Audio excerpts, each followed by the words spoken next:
Hello दोस्तों, learning by doing पे मैं प्रियंका आपका स्वागत करती हूँ।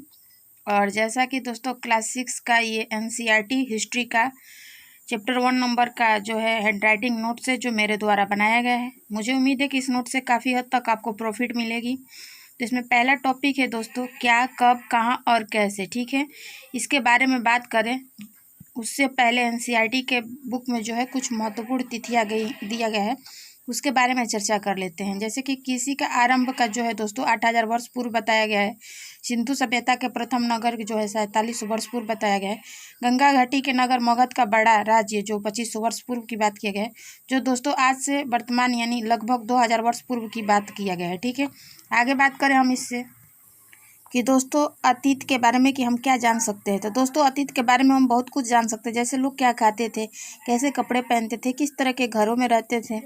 और हम आखेटक शिकारियों, पशुपालकों, कृषिकों, शासकों, व्यापारियों, पुरोहितों, शिल्पकारों, कलाकारों, संगीतकारों एवं वैज्ञानिकों के जीवन के बारे में जानकारियाँ हासिल कर सकते हैं। ठीक है, अतीत के माध्यम से। तो चलिए बात करेंगे सबसे पहले कि लोग कहाँ रहते थे। ठीक है, तो कई लाख वर्ष पूर्व लोग दोस्तों नदी के किनारे रहते थे। यहाँ पे रहने वाले आरंभिक लोगों में से कुछ कुशल संग्राहक थे जो आसपास के जंगलों से की विशाल संपदा से परिचित थे। अपने भोजन के लिए जड़ों, फलों तथा जंगल के अन्य उत्पादों का यही से संग्रह मतलब इकट्ठा करते थे जंगलों से। और दोस्तों जंगलों से जानवरों का शिकार भी करते थे। ठीक है, आगे बात करेंगे कि उत्तर पश्चिम की सुलेमान और किरथर की पहाड़ियों क्षेत्र में कुछ ऐसा स्थान है जहां लगभग 8000 वर्ष पूर्व स्त्री और पुरुष ने सबसे पहले गेहूं तथा जौ जैसी फसलों को उपजाना आरंभ किया। उन्होंने भेड़, बकरी, गाय, बैल जैसे पशुओं को भी पालतू बनाना शुरू किया। और ये जो लोग थे दोस्तों गाँव में रहते थे। आगे बात करें हम आपसे कि उत्तर पूर्व में गारो तथा मध्य भारत में विंध्य पहाड़ियाँ हैं जहाँ कृषि का विकास हुआ। जहाँ सबसे पहले चावल उपजाया गया वे स्थान जो है दोस्तों विंध्य के उत्तर में स्थित है। आगे हम आपसे बात करें वो हैं सिंधु नदी तथा उसकी सहायक नदियों के बारे में बात करें। सहायक नदियाँ क्या होती है दोस्तों? सहायक नदियाँ उन्हें कहते हैं जो एक बड़ी नदी में जाकर मिल जाती हैं। लगभग 4700 वर्ष पूर्व उन्हीं नदियों में इसके किनारे कुछ आरंभिक नगर फले फूले। गंगा और उसकी सहायक नदियों के किनारे तथा समुद्र तटवर्ती इलाकों में नगरों का विकास लगभग 2500 वर्ष पूर्व हुआ। आगे बात करेंगे हम गंगा तथा उसकी सहायक नदी सोन के बारे में।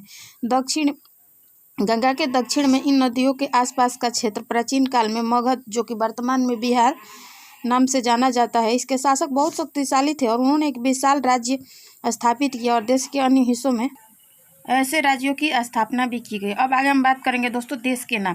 अपने देश के लिए हम प्रायः इंडिया तथा भारत जैसे नामों का प्रयोग करते हैं। इंडिया शब्द इंडस से निकला है जिसे संस्कृति में सिंधु कहा जाता है। लगभग 2500 वर्ष पूर्व उत्तर पश्चिम की ओर से आने वाले ईरानियों और यूनानियों ने सिंधु को हिंदोस अथवा इंदोस और इसी नदी के पूर्व में स्थित भूमि प्रदेश को इंडिया कहा। आगे बात करें हम आपसे कि भारत नाम का प्रयोग उत्तर पश्चिम में रहने वाले लोगों के एक समूह के लिए किया जाता था और इस समूह का उल्लेख संस्कृत के आरंभिक लगभग 4500 वर्ष पुरानी कृति यानी ऋग्वेद में मिलता है। बाद में इनका प्रयोग देश के लिए होने लगा। अब आगे बात करें हम आपसे अतीत की जानकारी के स्रोत। तो इसमें सबसे पहले हम बात करेंगे दोस्तों इसमें पांडुलिपि। पांडुलिपि क्या होती है? तो दोस्तों ये हाथ से लिखी हुई एक पुस्तक है जिसे पांडुलिपि कहते हैं। अंग्रेजी में पांडुलिपि के लिए प्रयुक्त होने वाला मैन्युस्क्रिप्ट शब्द, मेनू का अर्थ होता है दोस्तों हाथ से निकला यानी हाथ से जो लिखा गया है। ठीक है, तीसरा इसमें सब पॉइंट है कि ये पांडुलिपियाँ प्रायः ताड़पत्रों तथा हिमालय क्षेत्र में उगने वाले बुर्ज नामक पेड़ की छाल के विशेष तरीके से भोजपुत्र पर लिखा मिलता है। ठीक है, आगे इसमें है दोस्तों अभिलेख। अभिलेख क्या होता है? तो दोस्तों पत्थर अथवा धातु जैसा अपेक्षाकृत कठोर सतहों पर उत्कीर्ण किए गए मिलते हैं। इसका दूसरा सब पॉइंट है दोस्तों कि इन अभिलेखों पर शासकों के आदेश, प्रशंसा, वंशावली तथा कार्यों का विवरण मिलता है। आगे बात करेंगे हम लिखित स्रोत क्या है दोस्तों इसको। तो इसमें महाकाव्य, कविताएं तथा नाटक इत्यादि का है जो लिखा जाता था बारे में। ठीक है, इसी में दोस्तों इसका सब पॉइंट है कि इसमें कई संस्कृत में लिखे हुए मिलते हैं जबकि अन्य प्राकृतिक और तमिल में जो है लिखा गया है। ठीक है, आगे प्राकृतिक भाषा का प्रयोग आम लोग करते थे। ठीक है, आगे बात करें हम आपसे वो है पुरातात्विक साक्ष्य। इसके अतिरिक्त अन्य कई वस्तुएं अतीत में बनी और प्रयोग में लाई भी जाती हैं। ऐसी वस्तुओं का अध्ययन करने वाला व्यक्ति पुरातत्वविद कहलाता है। पुरातत्वविद दोस्तों पत्थर और ईंटों से बनी इमारतों के अवशेषों, चित्रों तथा मूर्ति इत्यादि का अध्ययन करते हैं। और वे औजारों, हथियारों, बर्तनों, आभूषणों, सिक्कों, मोहरों इत्यादि के बारे में भी जो है बात करते हैं तथा सिक्कों से प्राप्त किए लिए छानबीन तथा खुदाई भी करते हैं।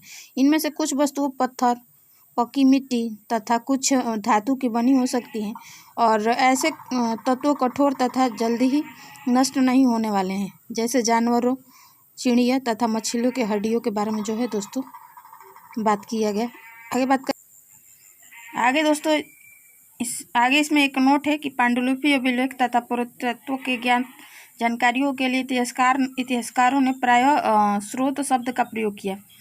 इतिहासकार उन्हें कहते हैं जो दोस्तों अतीत का अध्ययन करते हैं। अब आगे इसमें बात करेंगे इतिहास के कुछ तिथियों के बारे में जो है बताया गया है दोस्तों, जो कि एग्जाम के पॉइंट ऑफ व्यू से बहुत ज़्यादा इंपॉर्टेंट है। जैसे अंग्रेजी में BC और हिंदी में ईसा पूर्व, इसका तात्पर्य होता है दोस्तों बिफोर क्राइसिस, यानी ईसा पूर्व होता है। कभी कभी दोस्तों तुम तिथियों से पहले AD यानी हिंदी में ई लिखा पाते हो। यह एनो डोमिनी नामक 2 लैटिन शब्दों से बना है। इसका तात्पर्य है दोस्तों ईसा मसीह के जन्म से पूर्व की बात की गया है। ठीक है, AD जहाँ मिले वहाँ ईसा मसीह के जो है जन्म से पूर्व की बात किया गया।